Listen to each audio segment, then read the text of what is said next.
Okay, so let's start with the first house of influence then for you this month. It's 8th house, endings and beginnings. So this house can be endings and beginnings, very much about that. But it can also be about big finance as well. So this would be finance that arises from things like legacies, inheritances, and so on, but also investments, insurances, taxes, banking, accounting, any sort of, large amounts or long-term investments can come up with 8th house. It's also about perhaps handling other people's resources. So that may be a profession for you. It's also the house of sexuality. It's the house of death, as in symbolic, or it can be a physical death, but it also is like symbolic. So this can be the passing away of something and then the starting of something new. That is why it has endings and beginnings. It can also be about regeneration and renewal, something that's coming out of something which kind of ended. Something else comes out of that. So something new comes out of that situation. So now I feel at this time for you, because your astrological guidance to go with it is Grand Trine blessings, and then you have Ostara, which is fertility, coming up for you. So it seems to me that you have something that is closing and something that is opening for you, but it may be difficult for you, but it could also be almost like a completion or something coming full circle, and you're quite okay with it ending and something new to begin. The 8th house also does cover the nuts and bolts of when you join together with another person in a committed relationship. So that's like a marriage or a long-term committed partnership, but it can also be about business partnerships as well. So it could be that something is changing, or something is, a chapter is closing and a new chapter is opening, or you're redirecting something and it's like a resurrection or a regeneration to create something new out of something that is old. It could be that as well. But with Grand Trine blessings coming up, it is bringing some sort of blessing to you out of this situation. So it may feel a little bit troublesome during the process, but it's going to be for the best. This card is very good for timing. It's very good about you'll be in the right place at the right time. If you need to ask for finance, this is a good card to be having as well. You'll be well received. It's also about having some sort of lucky break or some kind of opportunity to come to you. There will be good flow. There will be harmony. There will be feelings of completion. That's the feeling I get with this, that something is coming to an end and something new is beginning. But it could also just be that something is regenerating or resurrecting from something that has ended. It could also be that you are joining together with somebody. So this is hence the beginning. So you may be closing the door on the past and then going into a new beginning with somebody, in whatever form that may be. And it's a very nice card. It's a very harmonious card. It's a lovely card to be having. It gives you a very good flow and a very good harmony. The only downside with this card is it could be that you, become complacent, or things are flowing along quite well and you feel you don't have to apply effort, that you can just sort of drift. But you cannot do that with this. You need to actually anchor the blessing, or you anchor the opportunity to you. You need to really work it to bring it home and make sure that it's well planted within your reality. Don't let things slip. Don't let things get away from you. You have to still keep your hand on the wheel, so that you are steering in the direction of what you want. Because you have got Ostara fertility coming in, it is the perfect time for you to start new projects, access new ideas, and give birth to new conditions. So that's why I say I do feel that there's a completion of something and something new is beginning, and it's a wonderful time for that to be happening. It could be a birth. Possibly you are having a child, or you are birthing something, whether it's a new business or a new relationship. But when I say that, it's more like the relationship is coming together. It's the nuts and bolts of that relationship now. So it's the sharing of the emotional and material resources to make it work, the joining together, whether that's in a love relationship or whether it's in a business partnership. So it's something to do with that. And there's good ideas coming to you, and it's a really good time to be, to be starting something new, or to be bringing fresh ideas in, and to actually create, better conditions for yourself, or new conditions for yourself going forward. It's saying that, your manifestations, what it is that you've been working on, could come about in springtime. So depending on where you are in the world, so springtime, or it could be Easter, which will be early next year, but this has a very strong spring element to it. So it could be now for you if you're Northern Hemisphere. For Southern Hemisphere, it will be sort of September, October. So you can get an idea more or less where you're headed with this. But sometimes with planting ideas or putting new conditions in place, it does take a while once you've planted the seeds for it to actually grow and mature into something. So think about that. Think about the seeds that you're planting and what you're actually going to be putting together now to go forward. With the next house of influence is the 12th house. So this is the house of the unconscious. And so when I said to you earlier on about sometimes that you may just become complacent, or you may just be inclined to let things go and go with the flow because things are feeling good, they're feeling harmonious, that you're just going to let things unfold by themselves. With this arrangement of cards here, again, the same message is coming up. Just be careful that you don't become avoidant or letting things just slip away and not actually working at it.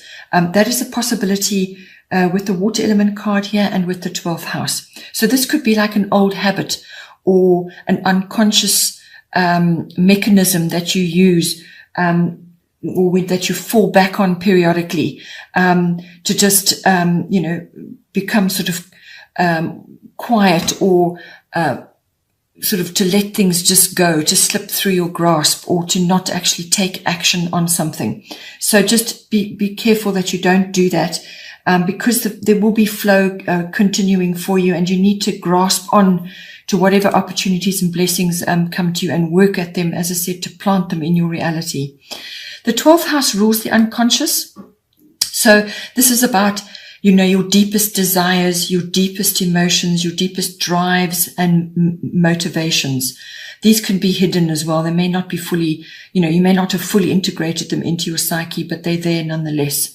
It's also the house of spending time on your own, retreats, withdrawals, like reflection, meditation, mysticism and healing. And that may be coming in. You may be getting some very important downloads at the moment, or some kind of realizations, perception shifts, and so on, because that is coming to you. We're going to get to that later. So you may be seeing things now that were hidden from you before. You may be seeing things very clearly now, or you're going to have some kind of perception change or some kind of shift in the way that you have been viewing things. And also possibly in the way you've been handling things in the past. You may be getting quite a significant upgrade, and now you're going to be really able to manifest all kinds of things for yourself. And this could be talents. Perhaps your talents and abilities are starting to rise up now. Now you can really utilize those fully. But it could also just be that you're exploring your mysticism and your healing. Your spiritual life could be very active at the moment. And spirituality means many things to different people. So whatever works for you, whatever you're interested in, it could be really activating at this time. Or you could just be using this time to go inward and deal with any deep-seated issues, to sort of process any kinds of endings or closing of chapters and so on. It's also the house of selfless service to others. And it can also be dealing with addictions, any kind of addictions. So it really is a very reflective house, and it does kind of cover a large part of our lives, which is not fully conscious. We know they're there, and we do have to deal with them, and they do rise up periodically. It's also the house of karmic lessons, and there's a very strong karmic element to your chart this month. So I feel that somebody or some karmic situations are coming into your life. The 12th house is also the house of meeting twin flames. So and there is full indication here that somebody may be coming into your life which you have had past lives with, or a past life with, or there's a very strong bond with this person. And, there's a reason why they're coming into your life. They're going to activate certain things for you. You're going to activate certain things for them. And it's going to be a very rich and rewarding relationship. It's up to you whether it's going to be long-term or not. So you will have to determine that and all that goes with that. But nonetheless, it's a very important relationship that's coming to you. Or it could be the rising up of karmic situations, karmic lessons, but also situations which I feel may get resolution now, because you've got a lot of indications in your chart that you're going to find resolutions. You're going to get new perspectives. And many things will be settled in your mind and in your, unconscious self. And this is the plumbing the depths of all of that as well. So just see how that goes for you. The astrological guidance is water element sensing. This is the card of sensing, going with your emotions as opposed to your logic, going with the flow, your instinct, your guidance, your intuition, and so on. It's all about that. It's about harnessing your artistic abilities or your creative abilities and putting those to good use. You may want to tackle various types of artistic pursuits at this time while you're taking your time out, your withdrawal, your retreats, your times in reflection and solitude and so on. So it's all about that. It is also about when you do go into these quiet phases, to gather your energy and your resources, because you may be feeling a little bit tired or just like you haven't got the energy to expend on too many things. And that's a pause period. So that's fine. Take time out, do a little bit of a retreat, or just spend time on your own to gather your wisdoms and your resources, and just to think and plan and rest and dream and do all of those sorts of things, do your creative things, to harness all of that so that when you are needing to take action, you have everything ready. So it's that pause period where you gather everything you need. So that may be entirely appropriate. But it is also, when you're doing that, you need to also just make sure that your boundaries are in place, because you're a Piscean and because you have, water in your chart, and this is the water element. Just be sure that you're not being taken advantage of while you're in those quiet, calm waters, or while you are feeling particularly compassionate, which is what the water element can do as well. So keep your boundaries strong. Don't allow people to take advantage of you while you're in that calm, quiet phase, that reflective period. And that compassionate sort of side of yourself is being displayed. As I said, there are karmic situations going on. You may have to resolve a few things or deal with a few things. So just make sure your boundaries are good, so that you can follow your intuitions, be clear about what your intentions are, and so on. And if you need to take time out, then you take time out to deal with whatever it is that you need to do. So a lot of karmic things going on, a lot of water. Spending time near water is going to be very beneficial for you during this phase, and that's being reflected during in this other card, which is the goddess guidance. This is Maeve, cycles and rhythms. Do whatever it is you need to do to really detox and cleanse your body, cleanse your mind, to refresh. Basically, that's what it is you need to do as well. This card is also very good, as I said, for bringing people into your life, or a special someone into your life. It can do that. And this can be a very, very beneficial relationship, a very deep relationship in whatever form. If it's a love relationship, that's wonderful, but it may also just be a really good, wonderful soulmate for you at this time. Or it's the advent of your tribe, the people that you resonate with and that you like and that get you, that can also come in with this.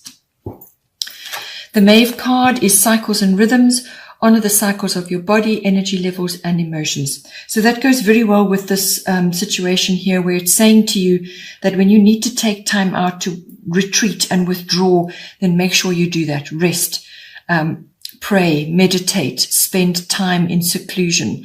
Do whatever it is that you like to do to enhance your body. So the self-care must be strong.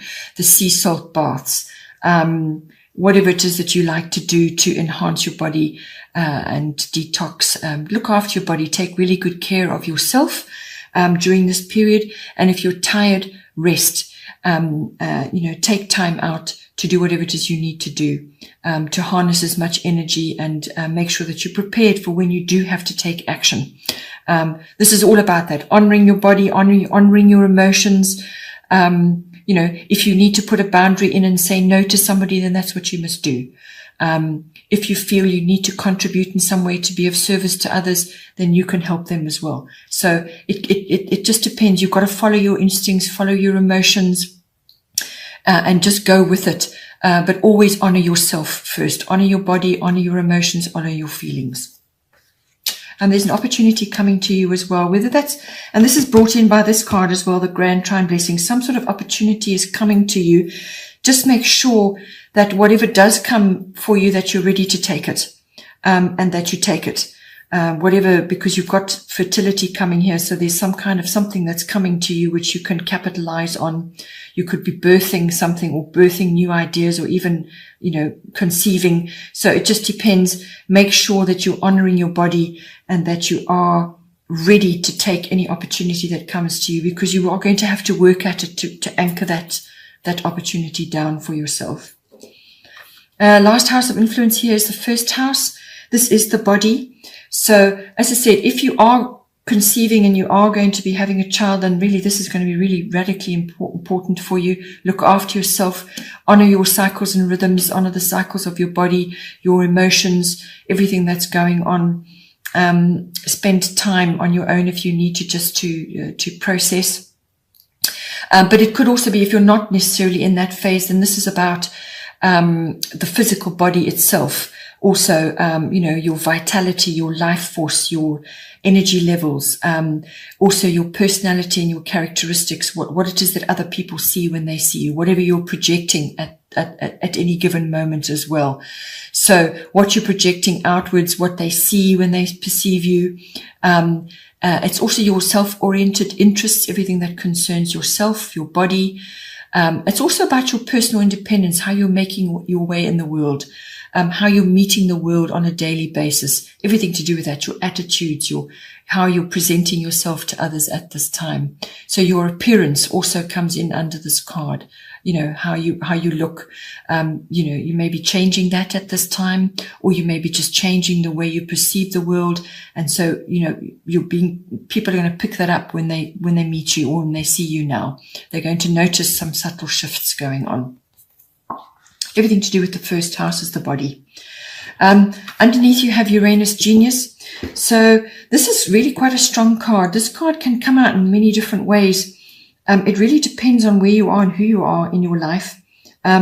So yes, it is also about changes, big, really important changes, sometimes very swift, sometimes very abrupt, that could be coming in for you. But I feel, yes, it could be a shift or a change. Perhaps because it's the body and it concerns yourself, you may be relocating in some way, whether that's relocating physically or relocating your environment in some way. Perhaps the place that you have spent most of your time is now changing. Perhaps you're spending more time in your home than you were at work, or perhaps you are relocating where you're working, or you're relocating physically where you live. But it also can be very much about a shift in perception, a realization, some really important realization comes to you. Because this is a leap in consciousness, this card. It could be a really important download that you're receiving, or you're suddenly, the veils have been lifted from how you view things, and now you're seeing things really clearly, or you're able to see the shifts in humanity, which we are all seeing, the shifts in the world at the moment. Suddenly things are starting to make sense for you, or you're noticing things. It can be all of that. So leap in consciousness, some kind of shift, perception, reality, the way you think, your intuitions could be super sharp. You could be getting a serious upgrade for your intuitions and your perception of things. All of that comes in for this card. It can also be that you're being exposed to more technology right now, upgrades in that, or science. You know, could be undertaking studies in science, or you're learning more about that. Science fiction, physics, anything to do with science comes in.